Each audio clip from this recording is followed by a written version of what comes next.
नमस्कार दोस्तों, आज वट सावित्री है जो पति की लंबी आयु के लिए किया जाता है। तो आज मैं आपको वट सावित्री की कथा सुनाऊंगी। वट सावित्री की कथा। सत्यवान सावित्री की कथा इस प्रकार है। राजश्री अश्वपति की एकमात्र संतान थी सावित्री।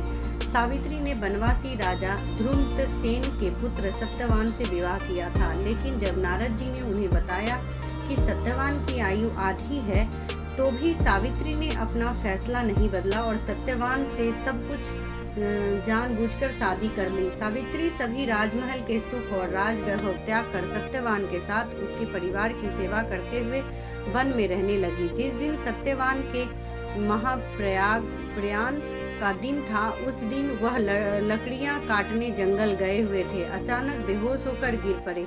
उसी समय यमराज सत्यवान के प्राण लेने आए। 3 दिन से उपवास में रही सावित्री को पता था कि क्या होने वाला है, इसलिए बिना विकल हुए उन्होंने यमराज से सत्यवान के प्राण न लेने की प्रार्थना की, लेकिन यमराज नहीं माने। तब सावित्री उनके पीछे पीछे ही जाने लगी।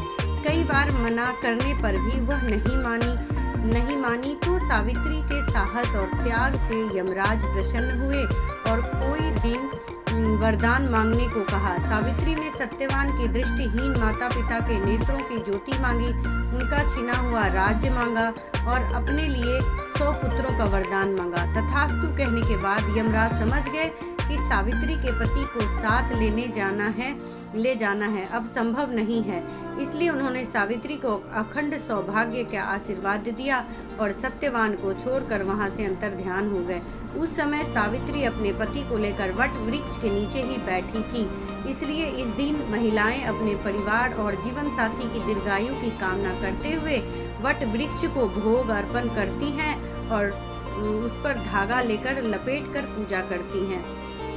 बोलो वट सावित्री भगवान सत्यवती भगवान की जय। तो दोस्तों, ये है वट सावित्री की कथा और आप लोग भी इस कथा को सुनिए, जिससे